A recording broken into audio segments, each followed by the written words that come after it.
తగిలే రాళ్ళని పునాది చేసి ఎదగాలని, తరిమే వాళ్ళని హితులుగా తలచి ముందుకెళ్ళాలని,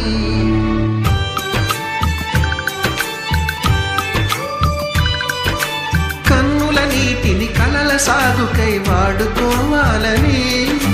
కాచే నిప్పుని ప్రమిదగా మలచి కాంతి పంచాలని, గుండెతో ధైర్యం చెప్పెను, చూపుతో మార్గం చెప్పెను, అడుగుతో గమ్యం చెప్పెను, నేనున్నానని